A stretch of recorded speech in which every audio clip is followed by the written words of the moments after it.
여러분 안녕하십니까? 박영환입니다. 한 주간의 정치권의 뜨거운 이슈를 다뤄보는 국민 맞수 시간이죠. 오늘의 맞수 두 분 소개를 해드리겠습니다. 자, 국민의힘의 홍석준 의원입니다. 반갑습니다. 예, 안녕하십니까? 반갑습니다. 네, 민주당의 송갑석 의원입니다. 반갑습니다. 네, 안녕하십니까? 송갑석 의원입니다. 저 두 분은 처음이시죠, 토론에서는? 예, 토론에서는 처음인데 공통점이 많더라고요. 송갑석 선생님이 동갑이고 그리고 이름에 석자 하나 끼어 있습니다. 석자가 예. 이름이 있는 분들이 별로 나쁜 분들이 없는 것 같습니다. 네. 자, 내년도 예산안 처리를 마치고 이제 본격적인 총선 전국이 시작이 됐습니다. 여당은 지금 한동훈 비대위 체제, 야당도 통합형 비대위가 수면 위로 떠오르고 있습니다. 자, 먼저 첫 번째 주제 보여주시죠.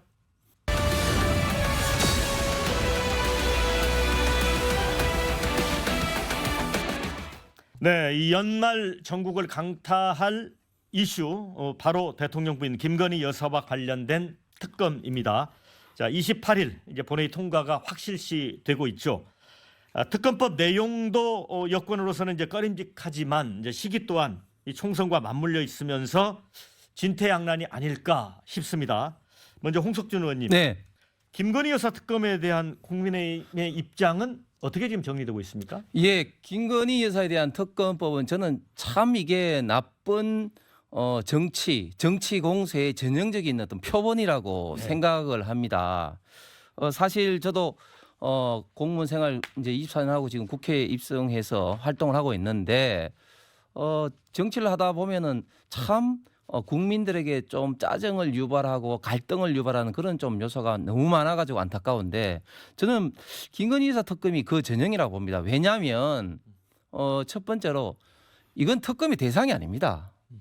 특검이라는 건 잘 아시는 것처럼 정상적인 어떤 검찰 수사로 잘 못할 때 하는 거 아니겠습니까? 네. 예를 들면 드루킹 같이 문재인 정부 상태에 검찰이 제대로 조사하겠느냐 이럴 때 특검이 필요한 거죠. 그런데 김건희 여사 건, 이 도이치모터 사건은 잘 아신 것처럼 문재인 정부 당시 검찰에서 1년 2개월 동안 글자 그대로 탈탈 먼지털이식 수사를 했음에도 불구하고 기소조차 하지 못했습니다.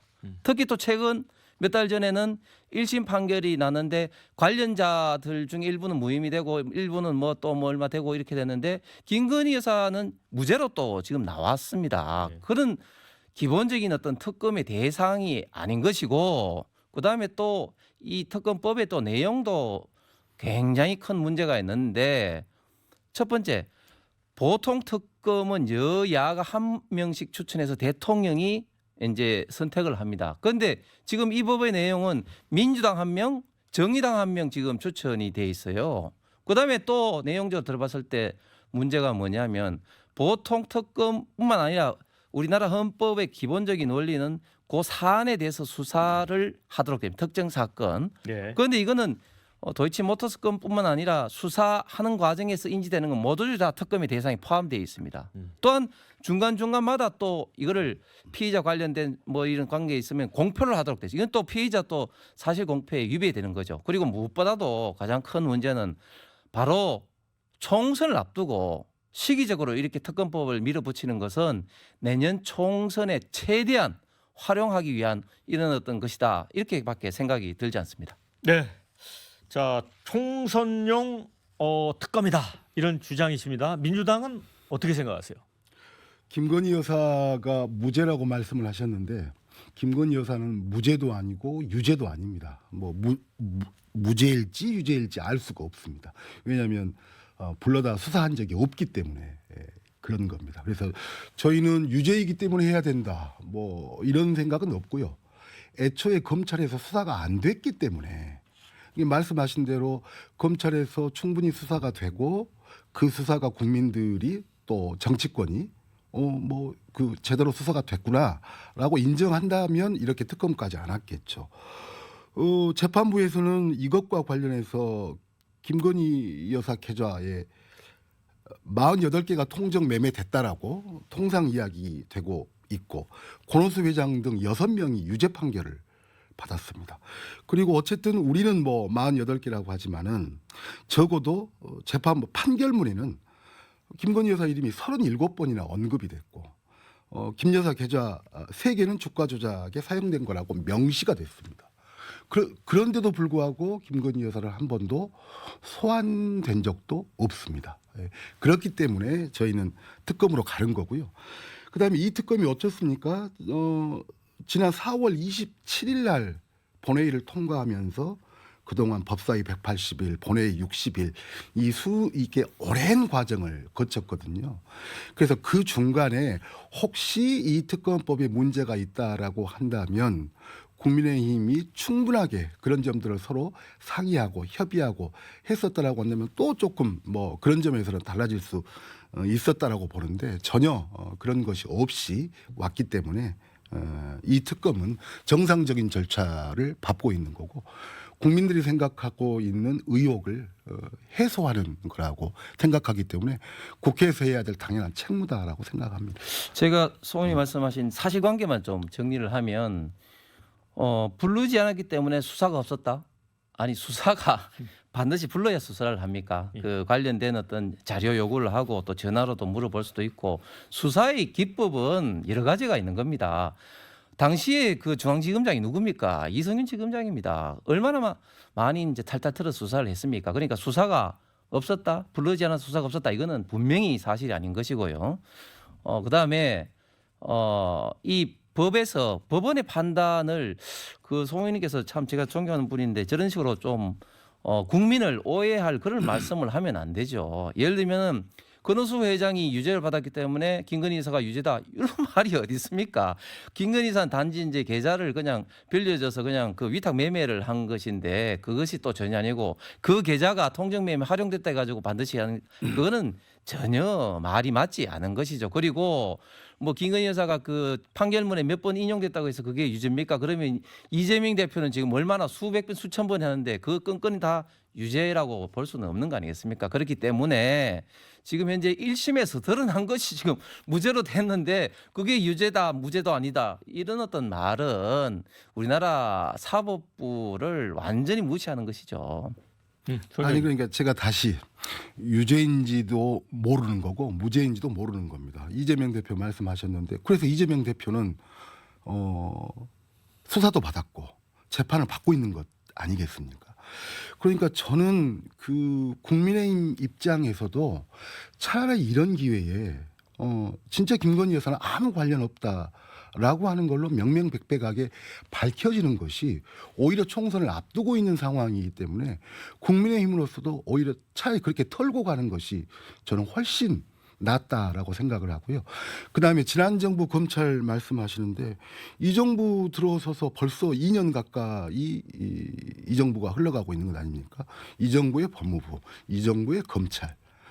그러니까 혹시 그것이 김건희 여사 관련된 것이 가짜 뉴스다라고 혹시 생각을 한다면 차라리 이 정부의 검찰을 동원을 해서 명명백백하게 수사를 해서 정말로 혐의 없음이 무죄임을 그런 것을 확실하게 밝히는 것이 오히려 정무적으로도 또 국민 감정상으로도 훨씬 더 나은 선택이다라고 생각합니다. 이게 이제 정무적 국민 감정상으로 뭐 어떻게 하든 그거는 이제 논의를 하고 일단 이 정부에서 수사를 더 해야 된다. 이건 사실은 맞지 않은 거죠. 왜냐하면 1년 2개월 동안 지난 정부에서 정말 그 사사시 틀었는데 지금 또 이 정부에서 또 틀어야 된다.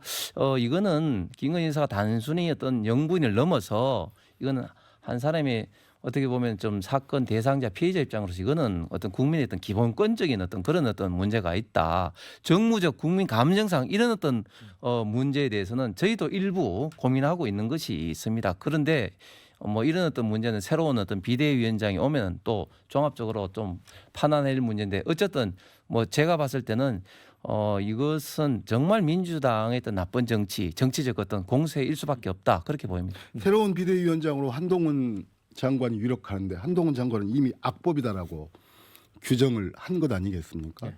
새로운 비대위원장한테 어떤 기대를 할 수 있을지 저는 참 의문입니다. 자, 네. 논의를 좀 진전시켜 보기 위해서 일단 특검법은 28일 날 처리가 됩니다. 네. 자, 그런데 김건희 특검법을 총선 이후로 연기하자라고 하는 주장이 있고요. 또 민주당 같은 경우도 송영길 대표 영장 청구해서 이제 구속이 됐죠. 그런데 검찰이 총선과 맞춰 타이밍을 맞춰서 이렇게 한 거 아니냐라는 논란이 있습니다. 그래서 국민들이 볼 때는 자 이게 서로 총선용 의도를 갖고 있다라고 한다면 여야가 합의할 수 있나요? 총선 뒤로 하자. 그 의견을 듣고 싶습니다. 한동훈 법무장관이 이런 이야기를 한 적이 있습니다. 범죄 수사를 받는 피의자가 마치 식당 예약을 하듯이 자기를 언제 구속해달라고 하는 요구를 하는 것은 누가 봐도 비상식적인 일이다. 아마 이 이야기가 우리 이재명 대표가 비회기 기간에 불러달라라고 말을 하니까 아마 이렇게 이야기를 했던 것 같습니다. 특권이죠.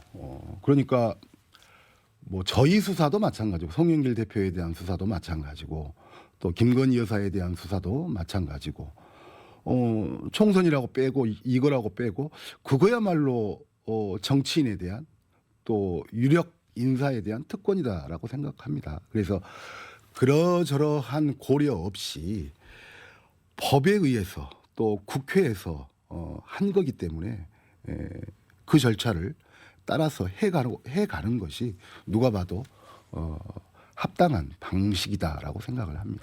근데 김건희 여사 어떤 특검과 그 방금 말씀하신 송영길, 이재명 대표 어떤 수사를 동일 선상에 놓고 이게 보시는 것 자체가 굉장히 어불성설인 거죠. 예를 들면 송영길 대표가 지금 구속영장 실질심사에서 지금 현재 받아들여져서 인용돼서 지금 구속 중에 있는데 얼마 전까지 송영길 대표가 검찰에 가서 왜 빨리 수사하지 않느냐고 텐트 치고 시위하고 땡깡을 부릴 때 법무부 장관 한동훈 장관도 이제 뭐 그런 어떤 수사의 어떤 그런 어떤 절차 뭐 그런 게 있다고 이야기도 했습니다. 나중에 보니까 송영길 대표가 그렇게 이제 이야기한 것은 이런 어떤 정당법에 따른 돈봉투 사건만 수사를 해야 되는데 결국 이제 먹사인 같은 이런 것들도 드러났기 때문에 그것이 좀 더 수사가 진전되기 전에 자기가 좀 수사를 받아야겠다. 이런 또 속마음이 지금 와서 보니까 있었던 것 같아요.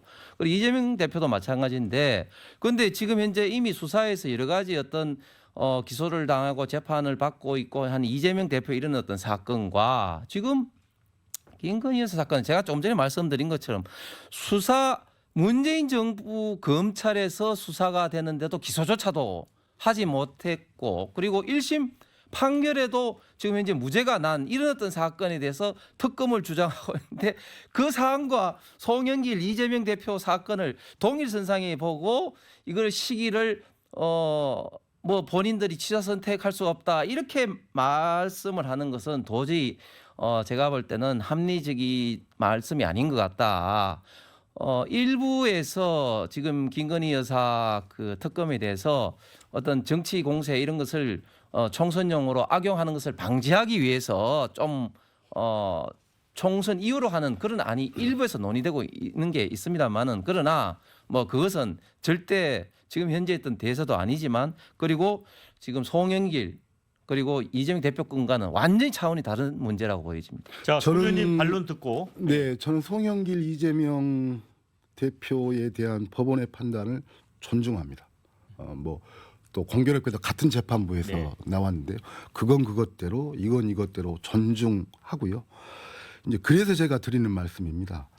그러니까 진작에 특검 요구가 나왔을 때 그 시기에 했으면 총선 훨씬 전에 이렇게 총선하고 가깝게 되지 않은 상황에서 특검이 충분히 치러질 수 있었는데 마냥 특검을 회피하고 미루고 대화하지 않고 이러다 보니까 공교롭게도 총선 시기랑 겹치게 됐거든요. 사실은 이것은 저희 당이 의도한 것이 아니라 의도한 것이 아니라 공교롭게도 국민의힘이 이 시기에 딱 맞춰서 되게끔 오히려 그렇게 돼서 진행된 거다라고 하는 말씀을 드릴 수밖에 없습니다. 예, 제가 딱 한마디만 반발하면 원래 이 김건희 여사 특검은 단독이 아닌 소위 말해서 이제 그 대장동 그 이제 관련되는 분들 때문에 쌍특검이라는 이름으로 일부에서 주장을 하다가 사실은 민주당에서도 뭐 이런 좀 일부 좀 부담이 있었습니다. 이게 지나친 정치 공세가 아니냐. 그러다가 이제 정의당에서 주장하는 이제 노란 봉투하고 패키지로 같이 하다 보니까 같이 이제 받아들여져서 이제 진행이 되고 있는 것이죠. 그러니까 처음부터 민주당도 이게 말이 좀 안 된다고 처음부터 생각을 해왔는데 갈수록 이제 총선 시기가 가까우니까 이걸 자꾸 이제 카드로 활용하고 있는 것이죠. 네. 자, 이 주제는 여기서 마무리 짓고요. 두 번째 주제 만나보겠습니다.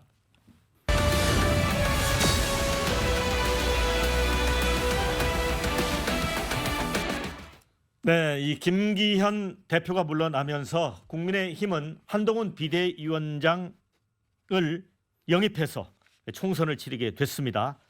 자, 당내에서는 이제 한동훈 사용법을 놓고 찬반 양론이 있었습니다.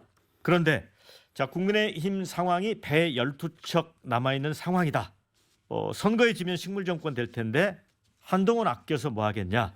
이렇게 중지가 모아졌습니다. 먼저 홍석준 의원님. 네. 자, 한동훈 장관을 임진왜란 때 이순신 장군에 비유했습니다. 당내 기대가 그렇게 크다는 얘기죠? 예.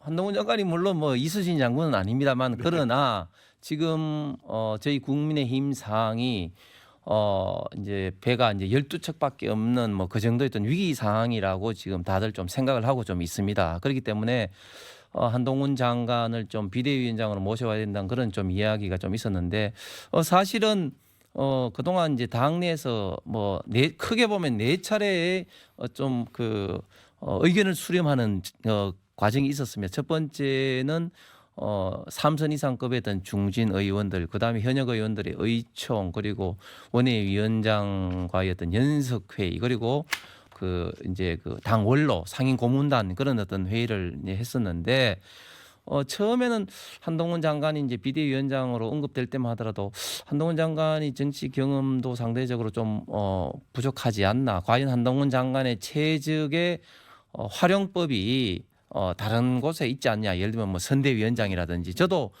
방송에서는 좀 그런 이야기를 좀 했습니다만 그런데 좀 시간이 지나면서 볼수록 좀 많은 분들이 한동훈 장관이 비대위원장으로 좀 잘할 수 있을 것 같다는 기대 심리가 좀 점점 더 커지고 특히 또 결정적으로는 그러면 한동훈 장관 이외에 그럼 대안은 그럼 뭐냐 이런 어떤 분위기가 좀 당내에 강하게 좀 형성이 되면서 한동훈 체제로 흘러갈 이런 어떤 무딩입니다. 네, 자, 송 의원님.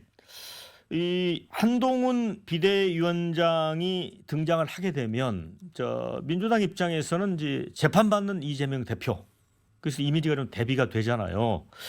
자, 그래서 민주당 안에서 한동훈 비대위원장 검찰 독재 정권 그래서 땡큐다 이런 지적도 있지만 또 우려하는 시각도 있지 않을까요? 어떻습니까? 어쨌든 검사 출신 대통령의 또 역시 검사 출신 비대위원장이 이제 현실화된 네. 거죠. 저는 참 그 정치권이라고 하는 게 설마 하는 일들이 결국은 벌어지는 게 정치권인 것 같더라고. 에이 설마 그러겠어라고 한 일들이 저는 일단은 한동훈 비대위원장 카드가 계속 거론되고 그것이 현실화되는 것을 보면서 저는 용산에 계신 대통령과 또 부인 네. 그 두 분의 이번 총선에 대한 위기의식이 정말 크구나라고 하는 것을 다시 한번 절감을 했습니다. 마지막 카드를 쓴 거거든요. 뭐 용산도 그렇고 또 국민의힘도 마찬가지고요.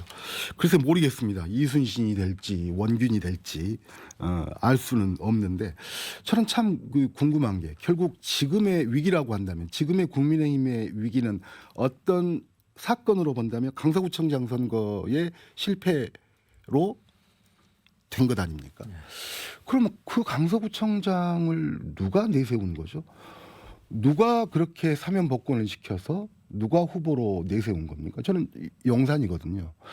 그러면 지금 국민의힘한테 국민들의 요구는 어떤 거냐면 일단은 대통령에 대한 요구는 어떤 거냐면 대통령의 통치 스타일을 바꿔라라고 하는 게 국민들의 요구거든요. 그다음에 당에 대한 요구는 대통령의 일방적인 용산의 출장소 역할을 하지 말고 민심을 듣고 있는 국회의원들이기 때문에 그 국회의원들의 집합체인 국민의당이기 때문에 대통령에게 국민들의 목소리를 직언을 해라, 바른 소리를 전달해라 라고 하는 게 저는 국민들의 요구다고 생각을 합니다. 그것이 어긋났기 때문에 현재 국민의힘의 위기라고 생각을 하고, 그럼 그럴 수 있는 사람을 새로운, 그것이 비대위원장이 됐건 선대위원장이 됐건 내세워야 하는데, 아니 이 지금의 법무부 장관, 그러면 현재 대통령과 가장 가까운 사람이고 검찰에서부터 가장 가깝게, 뭐 형과 동생으로 또 상사와 부하로 해온 사람 아닙니까? 그럼 도대체 이런 사람을 어떻게 해서 내세울 수 있는 건지, 그리고 국민들한테 무엇으로 설득할 수 있는 건지.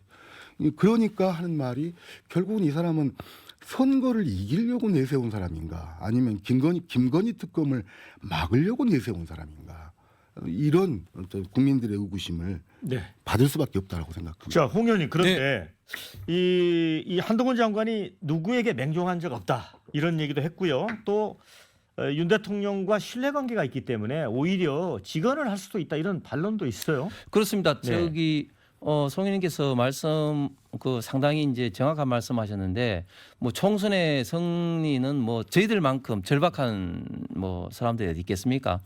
대통령이 혹시 잘못된 통치 스타일 있으면 당연히 바꿔야 되죠. 뭐 대통령께서 직접 그런 말씀도 하셨고, 그다음에 이제 당정과의 관계를 말씀하셨는데, 한동훈 장관이 대통령과 검찰에서 같이 근무했다는 이유로 반드시 따를 거다. 저는 그렇게 보지 않는 게, 오히려 인간관계가 그렇지 않습니까? 네. 인간관계가 굉장히 허물없이 이야기를 할 정도면 더 이야기를 많이 합니다. 이야기를 많이 하고, 저 사람이 어떤 생각을 갖고 있고 하기 때문에 내가 이런 말을 해도 저 사람이 어떻게 받아들일 거다, 이런 것까지도 다 알기 때문에 더 많은 조금 자유스러운 이야기를 할 수가 있는 거죠. 제가 한동훈 장관의 스타일을 보면 더 저는 대통령에게 직언을 할 수 있다. 그리고 그게 충분히 가능한 게, 대통령하고 그런 어떤 기본적인 인간관계가 다른 어떤 사람보다 있기 때문에 그런 겁니다. 앞으로 국민들에게 비춰지는 새로운 비대위원장의 어떤 모습에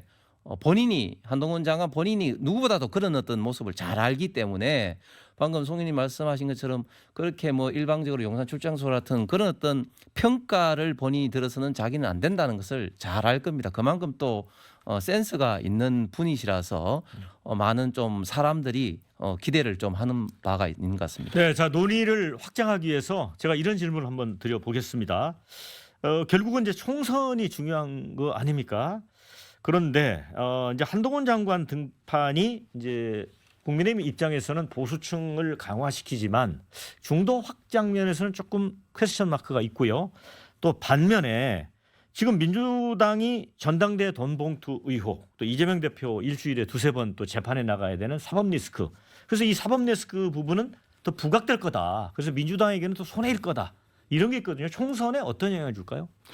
저는 일단 아까 한동훈 장관이 워낙 가까운 사이이기 때문에 오히려 직언을 할 수 있는 역할을 할 거다, 이렇게 말씀을 하셨는데, 보통 직언이라고 하면 첫 번째로는 대통령 본인에 대한 따끔한 충언이거든요. 두 번째로는 대통령 가족에 대한 충언이거든요. 근데 한동훈 장관은 지금 벌써 뭐라고 이야기했습니까? 김건희 특검에 대해서는 악법이라고 이야기를 했습니다. 김건희 여사가 샤넬백 받은 문제에 대해서는 그걸 뭐라고 했고, 함정 인터뷰라고 했나? 뭐라고? 몰카 공작. 네, 몰카 공작이라고 했죠. 아니, 몰카 공작일 수 있죠. 그렇지만은 샤넬백은 받은 것 아닙니까? 그러니까 벌써 가장 민감한 문제에 대해서 벌써 이렇게 이야기를 하고 있는 것이기 때문에, 과연 국민들의 기대에 부응할 것인가, 이런 의구심이 여전히 있고요. 그다음에 결국은 이제 이런 말씀 아닙니까?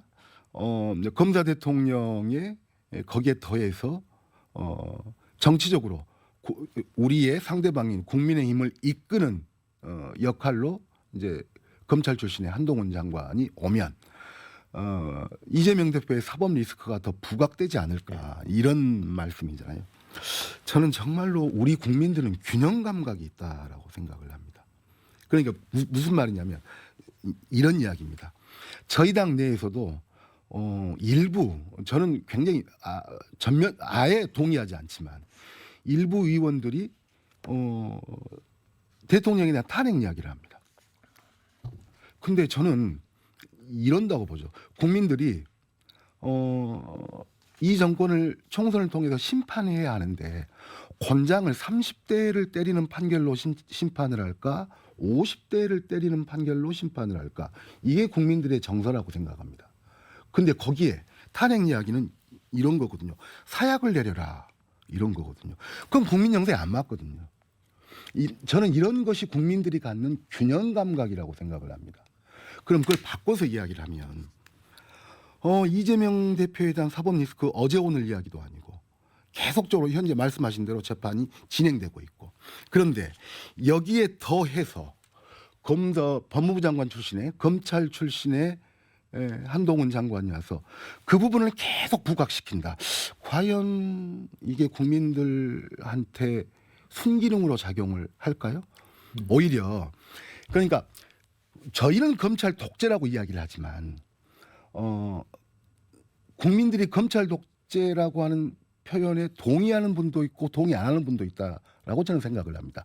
근데 적어도 국민들은 검찰의 전횡이라고 하는 부분은 동의하고 있다고 생각을 하거든요.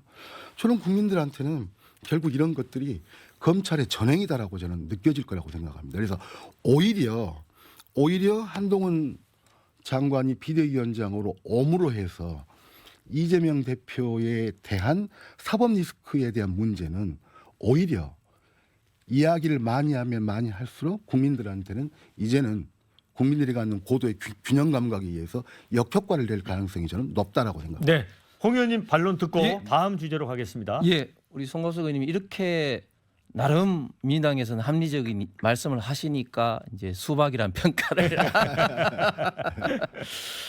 앵커께서 말씀하신 이제 중도 확장성 문제는 제가 그 제 지역구에서도 정치에 전혀 관심이 없는 30, 40대 여성분들이 네, 그렇게 사인을 많이 받아 달라고 요구를 합니다. 약간 아이돌 같은. 네, 그런 걸로 봤을 때 제가 볼 때는 그런 분들은 저희 당의 전통적인 어떤 지지층이 아니거든요. 그렇기 때문에 중도 확장성이 저희 당 구성원 중에서는 가장 있다. 그렇게 좀 평가가 되고 저도 그 손님 말씀처럼 한동훈 장관 비대위원장으로 오면 그거는 이제 법무부 장관 역할이 아닙니다. 그렇기 때문에 뭐 이재명 대표의 사법 리스크를 저희들이 뭐 부각하기 위해서 한동훈 장관을 한 건 아니고 단지 저는 이런 거는 기대를 합니다.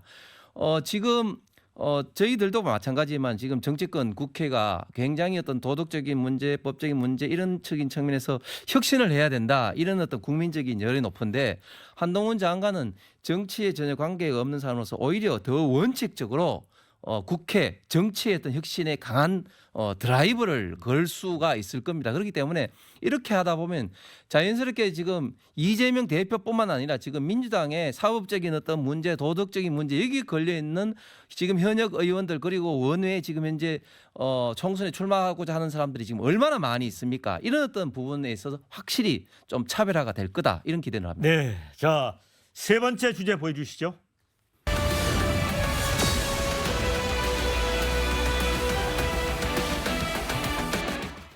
네, 민주당은 이제 공천을 앞두고 이른바 운동권 출신끼리 내전 조짐을 보이고 있습니다. 60년대생 80학번 또 전대협 등 운동권을 중심으로 한 86세대가 민주당 내 이제 주도권을 쭉 잡아왔었죠. 그런데 이재명 대표와 가까운 70년대 출생, 90년대 학번 한 총련 세력이 기득권 타파를 지금 외치고 있는 모양새입니다. 자, 먼저 송갑석 의원님, 이제 한총련 세력 상당수는 어찌 보니까 친 이재명계거든요. 여기서 이제 86세대 용태론을 주장하는데 이게 타당하다고 보십니까? 일단은 뭐 우리 의원님도 계시지만 어쨌든 간에 세월이 가면서 시간이 가면서 새로운 세대들은 반드시 나와야 되고 나올 수밖에 없다라고 생각을 합니다. 그래서 근데 이제 좀 과도하게 좀 프레임화된 면은 있고요.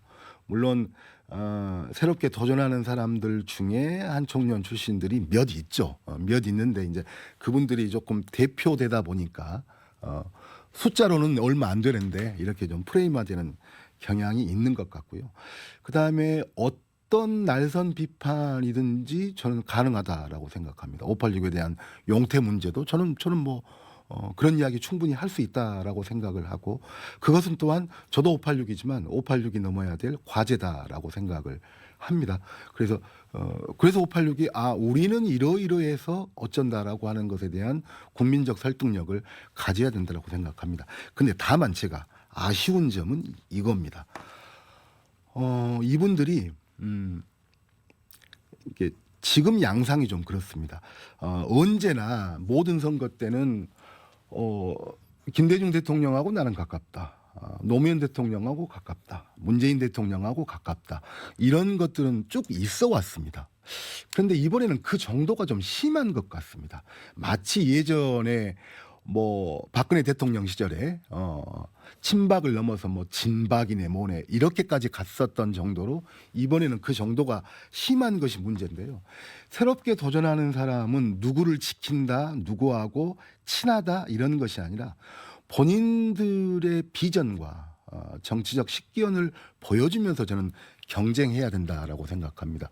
그런 점에서 그것이 한총련 세대가 됐건 누가 됐건 간에 현재 우리 민주당에서 새롭게 도전하는 분 중에 만만치 않은 숫자의 분들이 누구랑 가깝다 또 누구를 지키기 위해서 나왔다라고 하는 것은 저는 신인다운 자세도 아니고 저는 일종의 정치적 퇴행이라고 생각을 합니다. 자, 이제 전대협과 이제 한총련 운동권 세력 간의 공천 내전 이거에 대해서 국민의힘 입장에서 보면 이제 남의 당 얘기긴 하지만 이게 이제 73년생 한동훈의 비대위원장 등장 이게 오히려 유리해진 측면이 있다 이렇게 분석하는 분도 있는 것 같아요. 당내에는.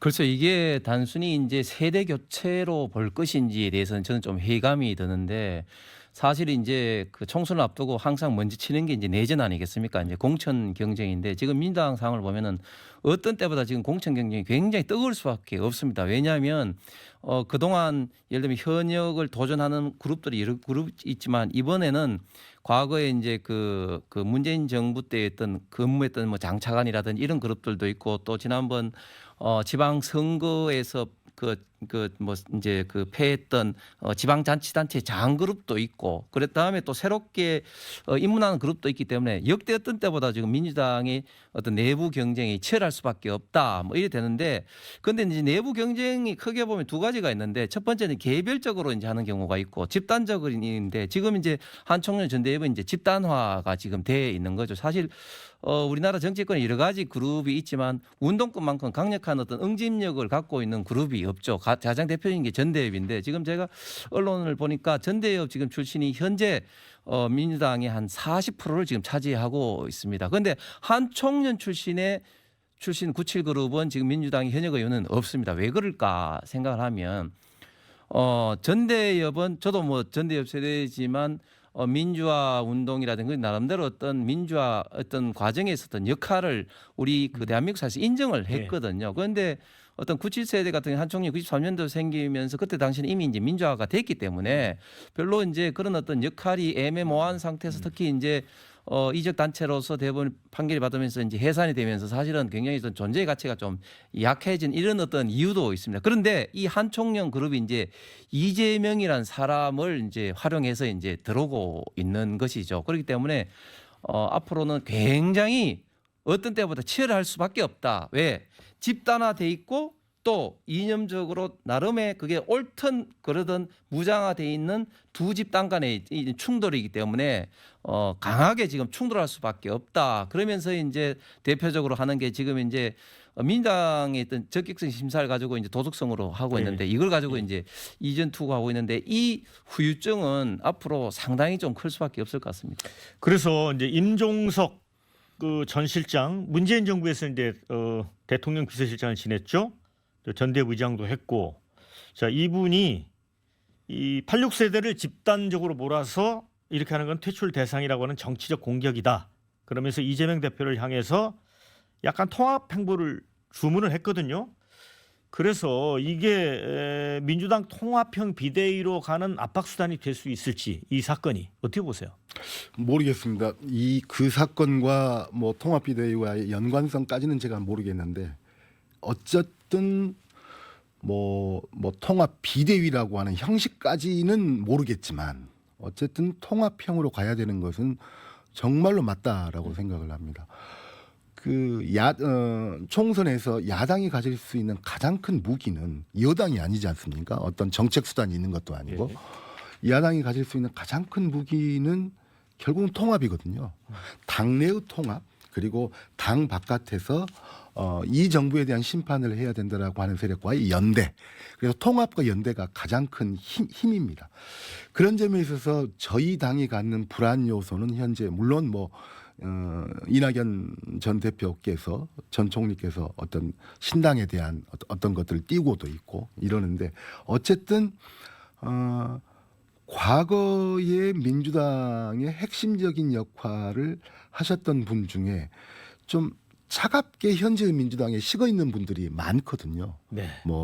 저는 새 총리도 좀 비슷하다라고 네. 김부겸 총리도 마찬가지고 정세균 총리도 마찬가지고 비슷하다라고 생각을 하는데요.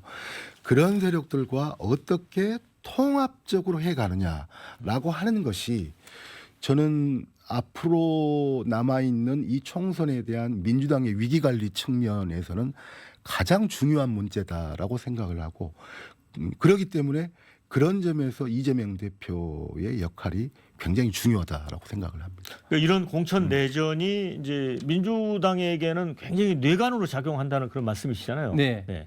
통합 비대위로 갈 리가 없습니다. 갈 수가 없습니다. 왜냐하면 비대위의 역할은 가장 중요한 거는 결국은 이제 공천과 이제 총선 관리인데 지금 벌써 이제 민주당 같은 경우는 1단계 지금 공천이 시작되고 있거든요. 적격적인 심사를 통해서. 그런데 그 이재명 대표 입장에서는 이런 과정을 통해서 어떤 본인의 어떤 지지 세력을 최대한 많이 이제 당내에 이제 진출을 좀 시켜야 되는 이런 입장에서 벌써 통합 비대위를 했으면 벌써 지금 했어야 됩니다. 그렇기 때문에 저는 통합 비대위로 갈 수가 없다. 특히 지금 이재명 대표 같은 경우는 이렇게 사법 리스크를 지금 안고 있는 상황에서 이 공천권을 놓치게 된다면 치명적인 본인의 앞으로의 어떤 운명이 정치적 운명뿐만 아니라 어떤 자연적인 어떤 삶의 운명까지도 좌지우지되기 때문에 이번에 어떤 공천 과정을 거치면서 확고하게 더 당내 기반을 좀 구축을 좀 해야 되는 것이고 그래서 예를 들면 김부겸 총리하고도 미팅에 있어서도 그런 어떤 이야기 개달 자제라든지 또 이런 어떤 그 연동형 비례제 이런 이야기했지만 그 결국은 이제 이재명 대표가 그 연동형 비례제를 받을 수밖에 없는 받지 못하는 이유도 본인이 비례 나름대로 더 어떤 당 대표로서 영향력을 행사해야지 한 사람이라도 자기의 어떤 그런 어떤 가까운 사람을 원내 진출시킬 수 있기 때문에 그렇기 때문에 이 통합 비대위가 결코 갈 수가 없다 그래 보여집니다. 네, 자 이번 주제는 여기서 마무리하고요. 마지막 주제로 가보겠습니다.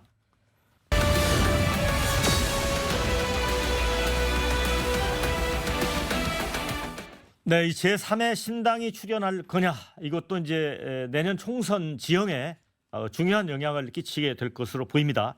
자, 국민의힘 이준석 전 대표는 12월 27일 이거를 D-Day로 좀 못 받고 있고요. 민주당 이낙연 전 대표도 신당 추진을 최근에 좀 주춤했다가 이재명, 김부겸 회동에 실망했다. 해오던 일 계속하겠다. 이러면서 신당 창당에 다시 무게를 실었습니다. 자, 송갑석 의원님. 네. 결국은 두 사람 회동에서 뭔가 이재명 대표의 거취와 관련한 언급이 없었던 점 이런 것들이 영향을 줬을까요? 저는 거취라기보다는 저는 조금 이재명 대표님한테 조금 아쉬운 점을 말씀드리자면 저희 당은 굉장히 예를 들자면 내일 당장 선거를 한다라고 하면 저희 당이 좀 크게 이길 가능성이 좀 있다라고 생각합니다. 내일 당장 선거를 한다라고 가정을 하면. 예. 그리고 그 김건희 특검과 관련되고 또 한동훈 비대위원장이 들어서고 이러면 저희 당에 좋으면 좋지 국민의힘에는 좋을 일은 별로 없을 것 같아서 저희 당의 최고점은 조금 더 올라갈 것 같습니다. 네. 그런데 저는 그게 최고점일 것 같고요. 아직도 선거는 많이 남았거든요. 그렇기 때문에 이 많이 남은 선거운동 기간에 민주당에서는 뭐 예를 들자면 부자 몸조심을 한다라고 친다면 결국 부자 몸조심의 내용이 그러기 때문에 혁신과 통합을 해야 된다라고 생각을 하고 있거든요. 근데 이제 이재명 대표님한테 조금 아쉬운 점이 어떤 거냐면 이재명 대표님은 크게 무리를 안 하시려고 하는 것 같습니다. 이게 무슨 이야기냐면 비명들을 막 칠 거야. 저는 이재명 대표 별로 그러지 않을 거라고 생각을 합니다. 외곽에 있는 본인들의 친명들을 막 넣으려고 할 거야. 저는 그것도 별로 이재명 대표께서 그러지 않으시리라고 생각합니다. 무리를 하지 않으실 거라고 저는 생각을 합니다. 왜냐하면 이 분위기를 가져가야 되니까. 그런데 이제 문제는 그렇게 소극적인 것이 아니라 도덕적이고 정책적이고 그다음에 민주당이 22대에 민주당은 이런 걸 하겠다라고 하는 비전에 맞춰서 정확하게 뽑아야 될 인재들은 뽑고 또 배제해야 될 사람들은 아프지만 배제하고 이런 식의 혁신을 저는 이재명 대표께서 좀 더 과감하게 하셨으면 좋겠습니다. 또 하나 아까도 말씀드렸던 통합 행보입니다. 결국 이 좋은 분위기를 가져가는 데 있어서 쓴소리를 할 수 있고 기존의 민주당의 중심적이었던 분들을 찾아가서 제가 물러나겠습니다. 저는 그럴 필요까지는 없다라고 생각합니다. 함께 어떻게 해볼까요? 저는 이 정도면 저는 충분하다고 생각을 하거든요. 그래서 그런 식의 행보가 저는 이재명 대표께 필요하다고 생각을 하고 그다음에 이제 이낙연 전 대표가 했던 말은 결국 그런 점에서의 약간의 아쉬움 이런 것들을 표현한 거라고 생각을 하는데요. 저는 이재명 대표께서 너무 늦지 않는 시간에 이낙연 대표하고 만나서 진솔한 대화를 나눌 거라고 저는 생각을 합니다. 왜냐하면 그것이 어떤 통합의 길이기 때문에 저는 뭐 올해가 넘어가지 않는 시기에 그런 대화를 허심탄회하게 나눌 거라고 기대도 하고 또 실제로 그럴 거라고 생각을 하고 있습니다. 네, 그런데 민주당 내에서는 또 그런 의견도 있는 것 같습니다. 이재명 대표가 이제 통 큰 결단을 내리지 않고 있잖아요. 어찌 보면 이낙연 전 대표 창당에 대해서도 이렇다 할 구체적 언급이 없어요. 그래서 오히려 이 대표가 창당을 해서 나가길 원하는 거 아니냐 이런 말까지 하는 사람이 있다고 하는데 남의 당 얘기긴 하지만 어떻게 보고 계십니까? 남의 당이니까 더 정확하게 보고 있습니다. 예. 그 방금 송의원님께 말씀하신 것처럼 이재명 대표가 뭐 몸조심을 한다 뭐 그런 말씀하시는데 몸조심을 하시는 게 아니라 생각할 여유가 없는 거죠. 주3회 재판에 가고 있는데 어떻게 생각을 하겠습니까? 방금 이제 첫 번째 말씀하신 이제 통합 문제는 결코 통합하지 않을 겁니다. 더 강력한 이재명 친명 체제를 구축할 거다. 네. 대표적인 분이 우리 송갑석 의원님 아닙니까? 그 지난번에 이제 최고위원 같아요? 구속 이제 심사에서 이제 구속 심사하기 전에 국회 이제 불체포 특권 통과가 될 때 결국은 원내대표 박강원 대표라든지 이런 분들만 사표가 되고 조정식 사무총장 사표를 냈는데 다시 반려시켰잖아요. 그러니까 딱 보니까 이제 좋은 기다 해가지고 더 이제 체제를 강화를 한 것이죠.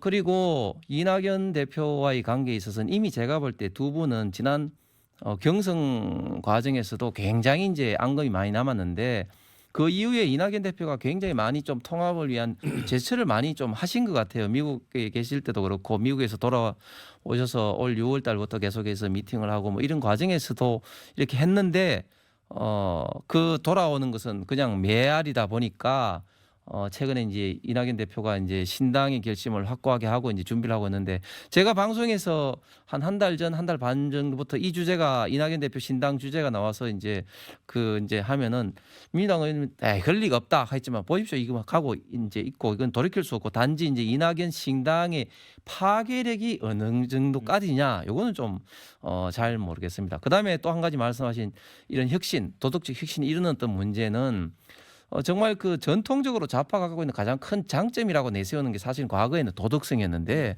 지금 보면은 송영길 대표였던 돈봉투 문제부터 해서 지금 얼마나 많은 어떤 여러 가지 문제 또 어떤 여러 가지 어떤 성추행이나 성적인 문제 이런 문제가 있는데도 결국은 그걸 좀 통제 내지 혁신을 하지 못합니다. 왜? 그게 이재명 대표까지 할 만한 이게 너무 큰 사람이 위에 있으니까 이것을 이렇게 혁신하지 못하는 그런 어떤 저는 큰 어떤 걸림돌이 지금 민주당 내에 있다고 보여집니다. 자, 이준석 신당 문제도 좀 다뤄보겠습니다. 자, 이제 못 박았던 신당 창당 날짜가 다가오고 있는데 현역 의원들의 뭐 대거 합류랄지 동참이 없습니다 지금. 그래서 신당 창당은 될 것 같은데 홍석준 의원님, 네. 이거 어떻게 보고 계세요? 지금 이준석 대표가 이제 시안을 이제 처음에는 12월 27일 날 네. 신당을 만든다 네. 했다가 최근에 이제 바꾸었죠. 네. 신당을 만드는 것은 아니고 그때 이제 탈당을 한다고 이제 바꿔졌습니다. 저는 항상 좀 이야기를 한 것이 정치인의 말을 믿어서는 안 된다. 정치인의 발과 예. 그리고 주변에 둘러싼 환경을 봐야 된다고 생각합니다. 이 신당을 만드는 게 결코 쉬운 과제가 아닙니다. 일단은 물리적으로 책임당원 내지는 권리당원 1000명 이상의 시도당, 지구당이 5개 이상이 돼야지 정당법상 만들어지거든요. 네. 그다음에 여러 가지 어떤 자금이라든지 그런 어떤 큰 문제가 있는데 지금 그런 걸로 봐서는 이준석 대표가 지금 이제 움직이고 있는 것이 뭐 온라인 어떤 연결망이라든지 이런 것은 만들었지만 그 이외에 구체적인 지금 신당의 그 움직임은 크게 보여지고 있지 않다. 그렇게 좀 생각이 좀 들고 그다음에 또 한 가지 큰 변수가 지금 한동훈 비대위원장 체제가 됐을 때 과연 또 이제 어떻게 될 것인가 이런 어떤 변수도 있어서 이준석 신당의 어떤 모드는 좀 갈수록 가능성이 좀 저는 좀 줄어들고 있다 이렇게 지금 보여집니다. 송갑석 의원님은 어떻게 보세요? 이준석 신당. 이게 이제 아까도 말씀하셨지만 남의 당 문제가 더 눈에 잘 보이는 게 있지 않습니까? 네. 이게 저는 이제 이렇게 봅니다. 국민의힘의 승리를 위해서는 저는 이준석 전 대표를 품는 게 절대적이라고 생각합니다. 네. 그리고 저희 당은 이준석 전 대표만큼 절대적이지는 않지만 네. 저희 당은 그래도 이낙연 대표를 다시 신당 창당으로 안 가게 네. 품는 것이 네. 그 정도 이준석 비중만큼은 아니지만 네. 또 저희 당도 중요하다고 생각을 하는데요. 저는 이렇게 생각을 합니다. 과거의 문법으로는 탈당을 하거나 또 뭐 제3당을 만들거나 이럴 때 현역 의원이 몇 명이냐라고 하는 건데 과거만큼 그게 그렇게 중요하지는 않다라고 생각합니다. 네. 저는 정말로 현재의 뭐 저희 당까지를 포함해서 현재의 양당 체제 총체로 어떤 생산성을 발휘하지 못하고 민생 중심이 아니고 대결적이고 정략적이고 이런 식의 비생산적인 정치를 국민들이 도대체 언제까지 보고 있을 거냐 이런 점에 있어서 저는 굉장히 불안해하고 있는 사람 중에 한 명인데요.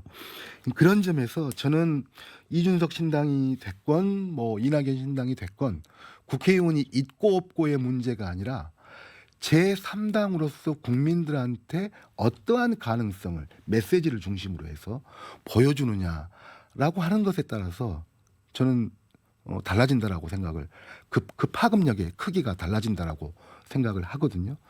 그래서 그런 점에서 저는 좀 주목해 봐야 된다라고 생각을 하고 양당 공이 저는 한동훈 전 장관 10명을 합쳐도 저는 이준석 못 들어간다고 봅니다. 총선 승리의 관점으로 본다면 그런 거고요. 저희는 뭐 이낙연 대표가 뭐 그 정도는 아니지만 그럼에도 불구하고 저희는 좋은 분위기를 가고 있기 때문에 어떠한 변수도 없애고 그다음에 결국은 통합과 화합으로 승리를 일궈내야 되기 때문에 저희로서도 또 그 문제가 중요하고요. 네.